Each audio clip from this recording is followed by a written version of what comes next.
Olá a todos, bem-vindos a mais um episódio da Prova de Contacto. Eu sou o João Paulo e tenho aqui o meu amigo Ruben, como sempre. Olá a todos. E o João também está aqui, mas está hoje aqui. Hoje está em off. Está de castigo. Hoje está em off, mas está aqui presente. Não, como voltou sempre. à posição dele Sim. como nosso produtor.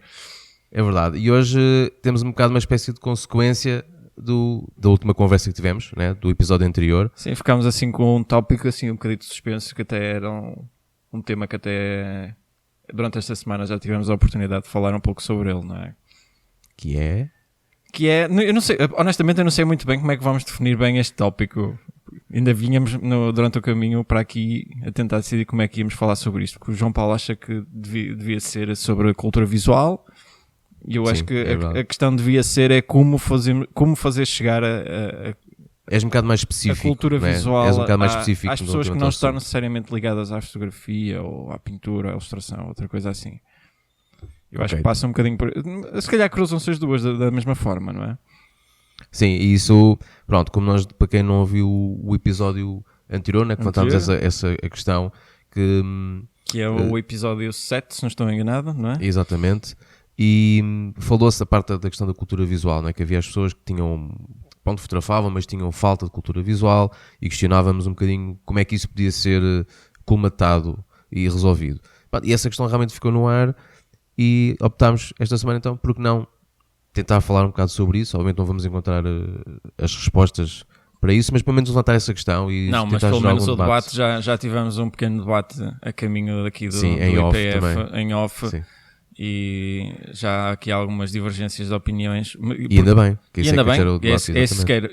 Do meu ponto de vista, eu acho que inicialmente uma das coisas fulcrais que deve passar em termos de educação é não só em casa, deve partir um pouco também dos pais incutir algum tipo de educação visual aos filhos, e eu acho que devia haver uma parte escolar que, ou pelo menos nas disciplinas de educação visual ou os cursos de artes, que carregassem um bocadinho mais naquilo que é as outras áreas de educação visual. Okay. Tu que vieste de Belas Artes, não foi? Sim, tinha algum background, sim, no liceu. Eu era da parte do grupamento de artes. Sim, nós temos História da Arte. É óbvio que isso também ajuda-nos também a ter uma percepção de algumas coisas e melhora. Obviamente que há uns que prestar mais atenção às aulas que outros, obviamente, mas no geral sim, dá-te não diria que é uma vantagem, mas dá-te algum conhecimento que poderá ser útil para aplicares noutras áreas, nomeadamente na área da fotografia. Sim, eu acho que acaba por contribuir sempre de alguma forma para a construção de uma forma mais criativa no teu dia-a-dia, ou seja, em que profissão é que tu acabas por trabalhar. A criatividade acaba por estar sempre ligada, não é? Sim, agora... e realmente, e mesmo essa questão já agora para comentar a parte da história da arte, obviamente que hoje em dia há muito mais fontes de criatividade do que só a história da arte por si, não é? Hoje em dia, se nós formos ver o cinema, as séries, principalmente até as séries, atualmente tem um impacto muito grande e dá para aprender muita coisa, boa e má, obviamente, vendo séries, estudar um bocado os planos, a maneira como iluminam, etc. Também dá-te ali uma espécie de cultura... Mesmo as histórias, estávamos há pouco a falar... Uma das coisas que eu me lembro de ver as entrevistas com o Alex Sott, ele falava com uma das coisas que lhe deu esse boost mais criativo em relação à construção daquilo que é o livro dele do Sleeping by Mississippi. Era um livro um filme do Wim Wenders, que era o Kings of the Road, que é um filme de, já não sei de que ano, penso que será de 78 ou 79 talvez, 76. Já vamos receber a confirmação. Já vamos receber aqui a confirmação. Mas ele remete sempre que o filme foi uma grande inspiração para o livro que ele produziu. O FER 76. Pronto. Mas é incrível o impacto que tem na vida de um fotógrafo a realização de um filme e a estrutura que o filme tem, a história e a composição, mesmo sendo um filme a preto e branco, e ele tendo feito o projeto a cores e em grande formato, que isso já diz muito, o impacto que teve o filme numa pessoa só já é de salientar a cultura visual que ele absorveu para construir isto.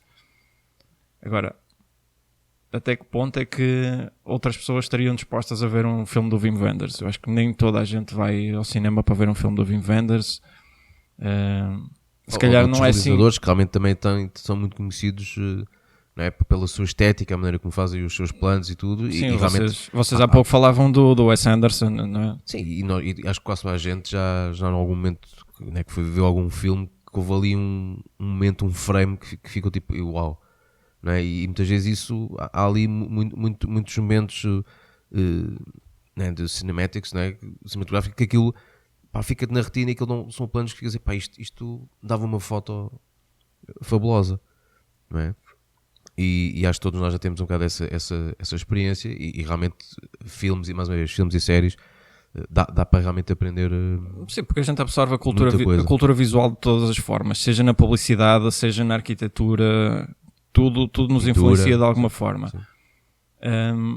Agora, do ponto de vista fotográfico, a grande questão que a gente lançou no último episódio era exatamente isso, é como é que tu fazes chegar de forma mais direta outros trabalhos de outros autores, alguém que, por exemplo, fotografa meramente como amador. Será que existe esse interesse?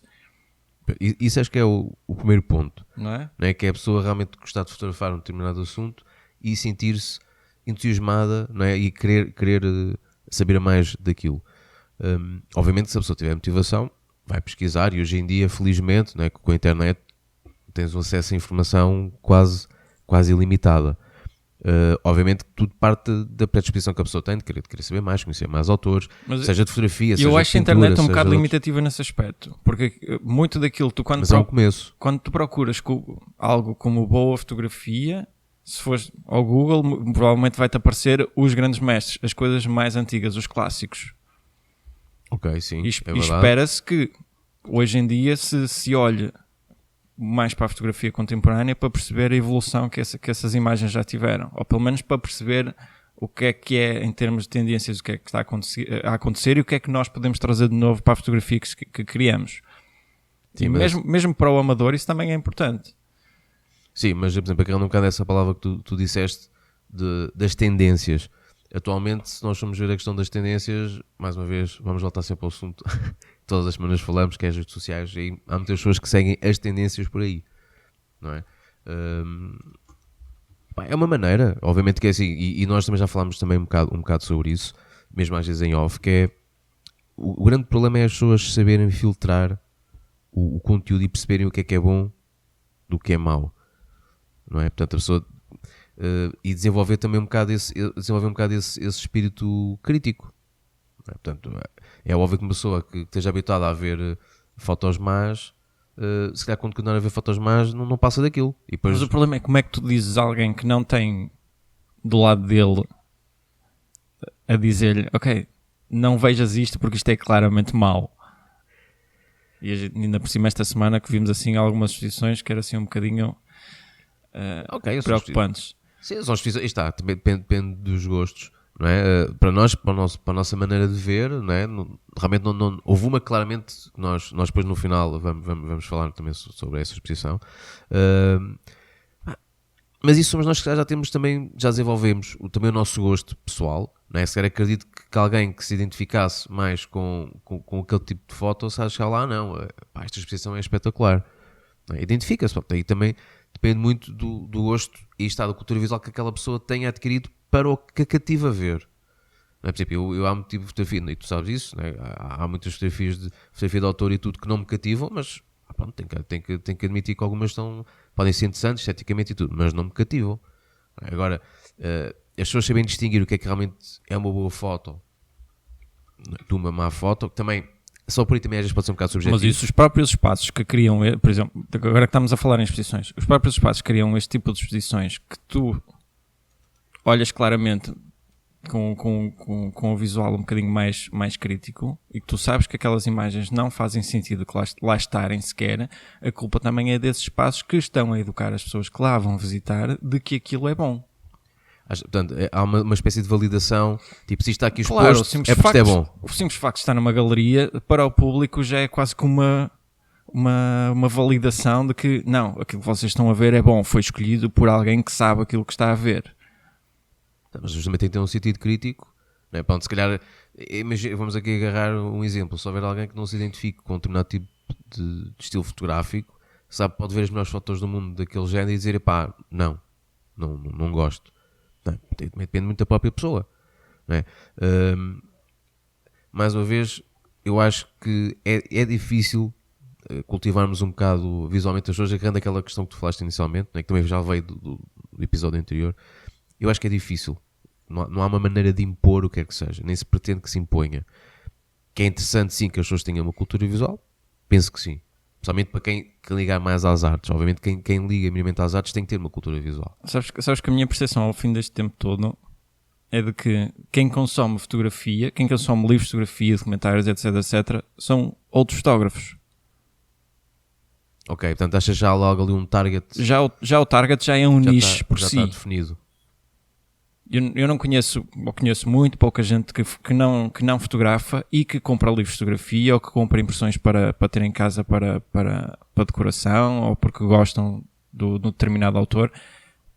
Eu conheço muito pouca gente que faz isso dessa forma. E por isso é que eu toquei no assunto que toquei na semana passada, que é como é que tu fazes chegar... Pá, imagina, mesmo do ponto de vista comercial, como é que tu fazes chegar as imagens que tu produzes a uma audiência que é fora da área da fotografia? Percebes? Isso é uma problemática contemporânea, porque tu tinhas o fotógrafo que produzia para galerias, produzia diretamente para livros, e se calhar as distribuições eram feitas de outra forma, se calhar os curadores eram feitos de outra forma. É uma questão de, se calhar, até um dia convidarmos alguém da outra geração que nos explique melhor como é que funcionavam as coisas antigamente. Ou alguém que, se quiser já deixar um comentário neste episódio, deixar alguma sugestão, sim, comentários já darem um bocado esse feedback. Sim, até porque, por exemplo, aquele exemplo estás a falar dos livros. Todos nós, né, da área, sabemos que os livros de fotografia não são propriamente baratos. Não é? Também podemos ir começar por esse aspecto. Não é que, se calhar uma pessoa, tipo, pá, este livro de fotografia... deve ter fotos espetaculares, vai ver o preço. Se a pessoa não tiver realmente gosto naquilo e naquele autor, fica logo pé atrás. Não vou dar 40, 60, 80, 100 euros por um livro por melhores fotos que tenha. E quem realmente gosta diz, não, este trabalho merece este preço, que a gente também sabe o trabalho que está ali por trás, o porquê daquele valor, etc, etc. Mas a questão é essa, é tu como fotógrafo, tu sabes o trabalho que deu ao autor fazer aquelas imagens. E só o facto de estás a restringir... através de uma maneira, um fator económico, a acessibilidade àquele trabalho, não é? Aí acho que é logo um filtro. Não é? O facto de aquilo tens um determinado montante, só por aí já está a limitar. Não é? Só quem realmente está interessado é que vai dar aquele dinheiro. Que isso podia ser um bocado pensado, é a mesma coisa em relação às exposições, a entrada nos museus, galerias, etc. Realmente, eu acho que o fator económico tem um papel muito importante aqui, nesta história toda. Cultura visual no todo, não estou a falar só na relação à fotografia, também pintura, tudo. E isso, cada vez mais é uma realidade para as pessoas. As pessoas, até mesmo a nível de prioridades, se nós vamos a ver em relação a prioridades na vida. A pessoa, até posso estar muito, mas vou dar X dinheiro por este livro, só vou precisar deste dinheiro para coisas mais importantes, entre aspas, não é? Por exemplo, se calhar as pessoas preferem poupar um bocadinho e tipo irem ao cinema com os amigos ou outros livros mais baratos de leitura. Pois, mas é que para ir ao cinema tu não te importas pagar 6 ou 11 euros pelo bilhete. Fora pipocas. Não é? Fora pipocas, para quem gosta. Os livros, pagas quê? 15, 20 euros mínimo, talvez, a não ser que vais comprar zines de determinados autores, então aí pode ser um pouco mais económico. As galerias, grande parte delas estão abertas ao público, zero custo, exceto se formos falar de tipo museus já grandes como a Fundação Berardo, a Gulbenkian, eu penso que também não custa para lá entrar. Sim, mas normalmente quando pagas também tens acesso a uma coleção mais vasta e...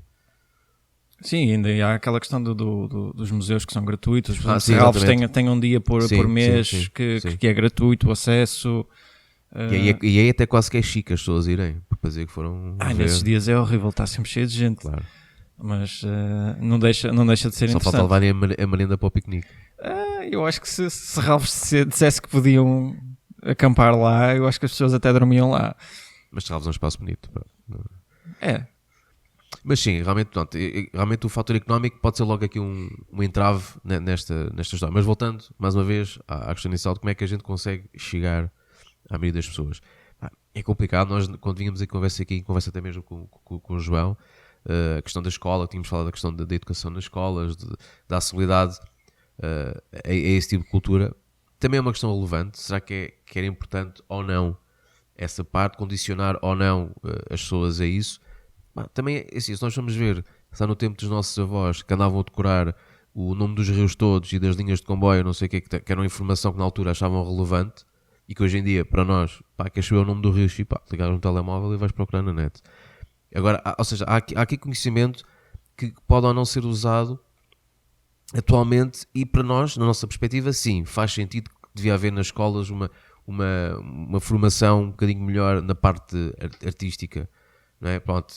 E depois também há quem defenda que se queres ver cenas de arte vais procurar no Google, portanto o mesmo conceito do queres saber o nome dos rios vais procurar no Google. Hoje em dia também já podes fazer as visitas virtuais aos museus. Exatamente. Não é? Mas aqui a questão é que é o que nós originou um bocado isto, é ganhares um bocado a sensibilidade de perceber o que é bom ou não, ou melhor, não é bom ou não, mas saber filtrar um bocado os conteúdos, ainda mais numa altura, e nós estamos sempre a falar disto, né? Na questão de Instagrams e redes sociais, que há uma avalanche de conteúdos, cada vez é mais importante saber filtrar um bocado o que é que isto tem em relação a mais notícias. E etc. não é só, eu também quem vai ver, saber defender-se melhor, defender do ponto de vista mental, ou seja, quando tu encontras um artista que está a tentar impor um projeto,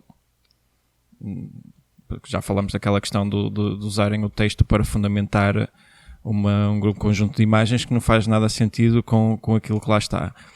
E as pessoas saberem para aquilo que estão a olhar e saberem perceber que não, este gajo está a tentar fazer-me sentir-me pior, ou seja, que eu não consigo compreender a arte dele e que ele é que está acima de todos. Isso é importante, as pessoas saberem defender-se nesse aspecto também é interessante. Sim, ter uma posição crítica. Sim, exato, ter essa posição crítica e pelo menos ter algum know-how para quando estas situações aparecem, as pessoas dizerem, não, este gajo tem a mania. É chamar a bullshit ao bullshitter, não é? Eu preciso ter estas ferramentas. Não estou a dizer que as pessoas necessitem se tornar grandes conhecedores de arte, mas pelo menos terem estas ferramentas quando vão aos sítios, não é? Sim, realmente eu acho que isso também, e se calhar passa muito por aí, não é? As pessoas pelo menos ganharem ali um bocadinho de conhecimento básico, não é? Perceber, distinguir um bocadinho as coisas, não é? Não aceitar aquilo como uma realidade, é assim e pronto, se o artista diz que é assim, ele é que tem razão, eu não. Não, mas obviamente há posições que a gente pode concordar, outras não, mas sabemos, ok, eu posso não gostar da mensagem dele, mas posso perceber onde é que ele pode querer chegar, apesar de eu não concordar. E é se calhar essa sensibilidade, esse senso comum, que devia ser um bocado de senso comum, não sendo, devia estar mais presente nas pessoas. Agora, como é que elas podem adquirir, forçar, não é? Que essa questão das escolas podia ser um bocado quase uma espécie de imposição. Mas tudo que é por imposição eu acho que nunca resulta, não é? Claro, sim. Tem que haver, pensei que nós estamos a falar de haver aquele fator motivacional, não é? Aquele interesse em querer saber. Mas eu falo para mim, do meu tempo de escola, eu se fui uma vez a um museu, foi muito, percebes? E não se perdia nada, nem que fosse do ponto de vista histórico, para perceber um pouco mais sobre a história do meu país, ou o impacto que teve determinada situação política não custa nada. Revoluções que aconteceram. Por exemplo, uma das coisas que eu gostei de ver foi algumas imagens sobre na exposição até do Luís Barbosa, quando ele tinha imagens de como é que funcionava a antiga cadeia da relação e outras cadeias em Portugal. Tu não tinhas noção do que é que os presos passavam nas cadeias antigas, e mesmo que não seja do ponto de vista fotográfico, como é o caso que eu fui lá para ver por esse aspecto, do ponto de vista histórico também é muito interessante para nós ter essa educação, conhecer melhor de onde é que o nosso país veio. Sim, a parte histórica está sempre também ligada à parte documental. Eu acho que sim, aí concordo contigo, que acho que poderia haver uma alimentação maior até mesmo para os jovens, até mesmo para cativar muitas vezes os jovens para certos temas, não é?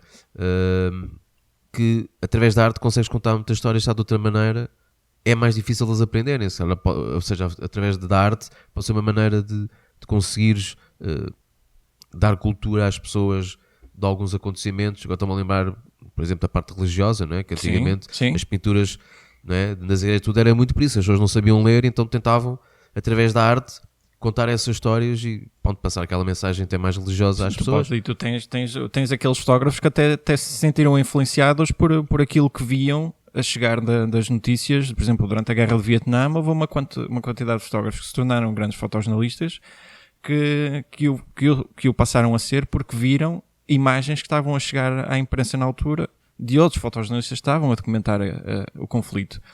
E acharam que a fotografia era uma forma de dar voz àquilo que eles próprios sentiam em relação a uma determinada situação. Por isso, a história também acaba por estar, especialmente na questão do fotojornalismo e documentalismo, acaba por estar um pouco de mão dada. E acho que até na conversa com o Márcio nós falámos um pouco sobre isso no primeiro episódio desta segunda temporada. Falámos um pouco também da necessidade que é compreender a história dos sítios para onde vamos fotografar e sim, fazer um trabalho de casa, antes de irmos para o sítio. As coisas não precisam de ser necessariamente só fotográficas, é preciso também ter uma certa cultura histórica, ou pelo menos jornalística de alguma forma, não é? Sim, mas montando aqui ao centro da questão, entanto esta conversa ocorreu-te mas de alguma maneira que achasses que podia ser interessante passar essa tal maneira de como é que vamos passar essa cultura visual às pessoas, como é que se consegue instigar a que as pessoas tenham essa vontade? Eu acho que forçando as coisas não vão lá. Já percebemos que forçando que não dá. Agora, se calhar nós como autores podemos tentar forçar a expor o nosso trabalho de forma mais pública. Já vês às vezes trabalhos que são colados nas ruas. Tens visto, por exemplo, um aumento de autores que trabalham com grafite e tu vês as escolas a ter uma produção cultural maior e a tentar chegar a novos públicos ou a camadas mais jovens. Se calhar as escolas estão muito limitadas por aquilo que são os currículos antigos. Né? Sim, estou-me agora a lembrar daquela exposição que nós vimos recentemente, que está numa estação de metro, não é? Que tem lá as fotografias. Sim, aqui na São Bento, na estação de São Bento, sim. Não é?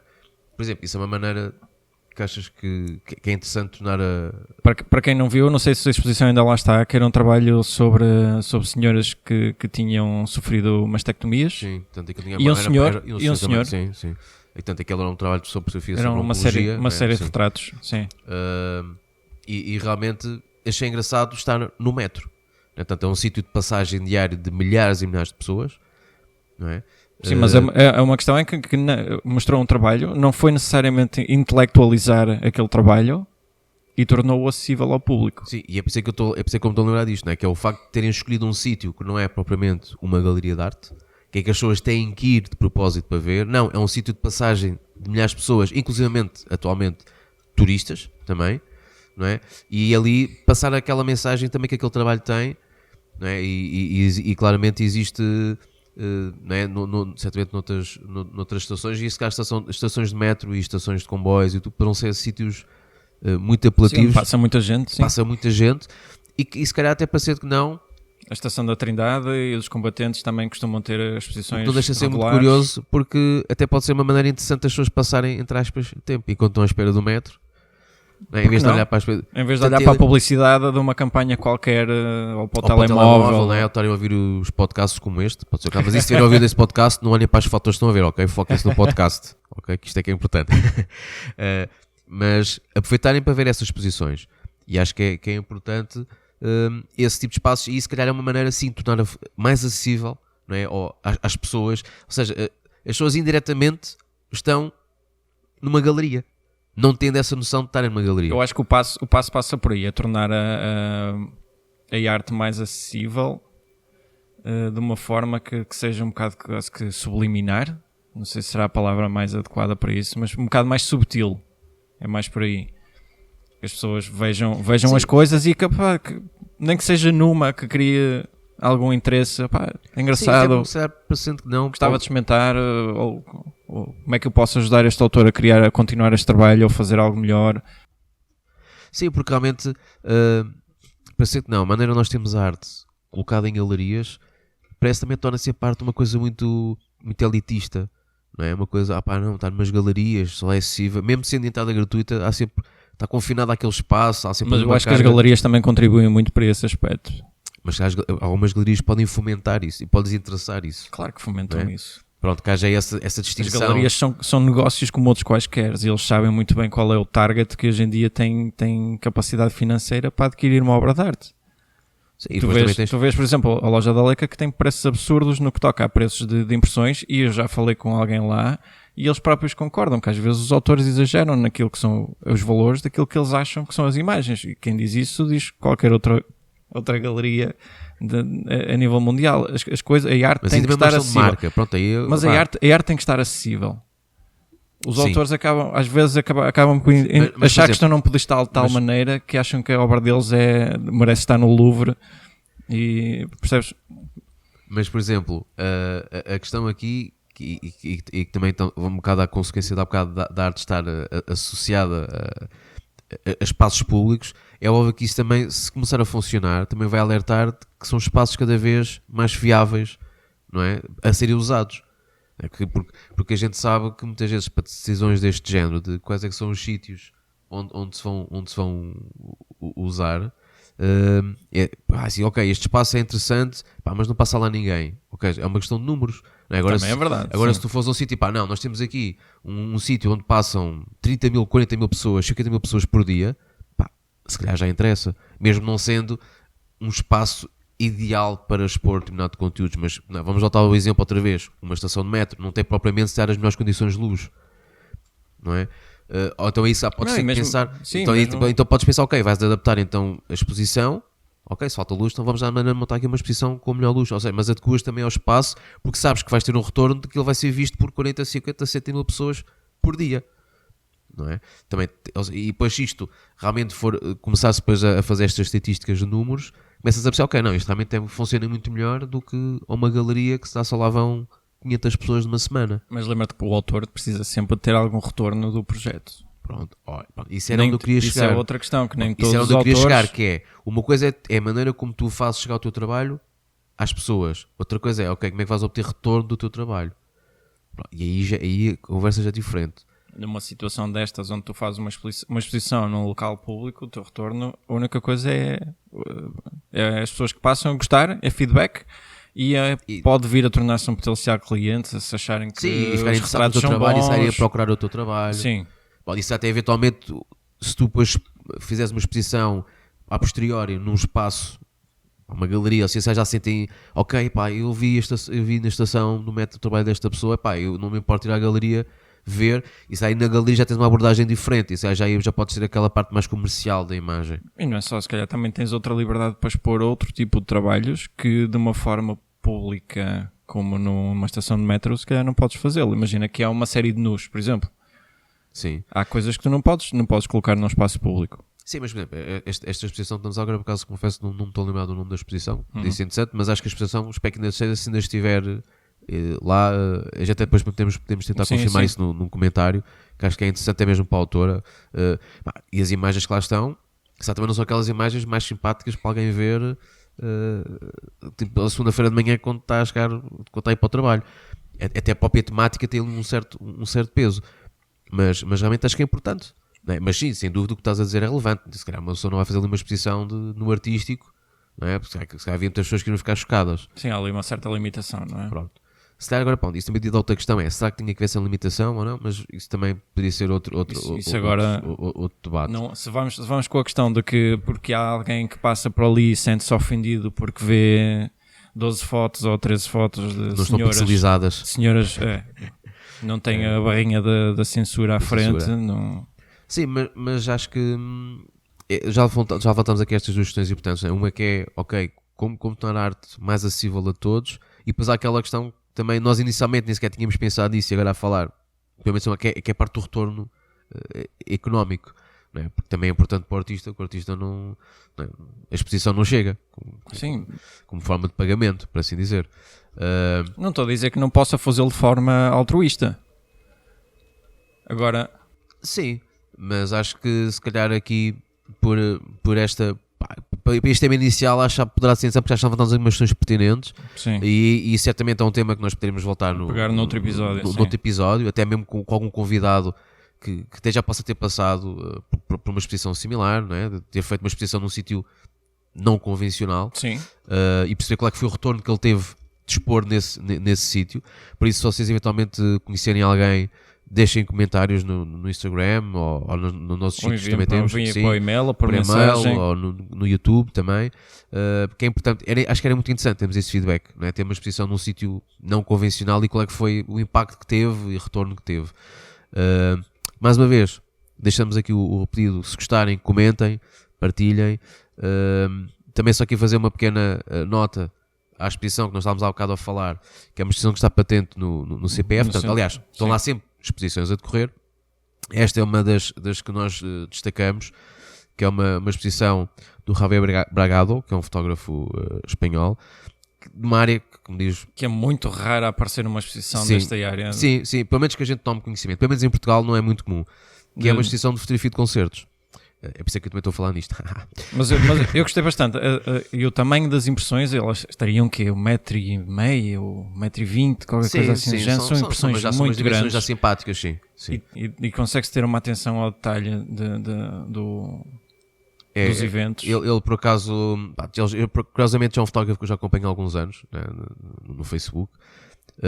E ele já à altura, que lembro dele já estava a falar que queria fazer uma exposição tal, e felizmente ele conseguiu concretizá-la e felizmente também veio parar aqui ao Porto. Portanto, a exposição chama-se Life and Loud 2.0, né, que é 10 anos de rock and roll, e vai estar, já foi inaugurada na semana passada, portanto, sábado passado, portanto, não é? 19 de outubro, que as pessoas podem estar a ver isto só mais tarde, mas pronto, e vai estar lá presente até, segundo informações oficiais, até 23 de fevereiro de 2020. Portanto, ainda tem algum tempo. Mas aproveita, a gente recomenda, principalmente para quem gosta de fotografia de concertos, acho que não vai dar o tempo por desperdiçado. Tem lá bandas conhecidas, bastantes até conhecidas, quase todas são bandas conhecidas. E acho que é interessante.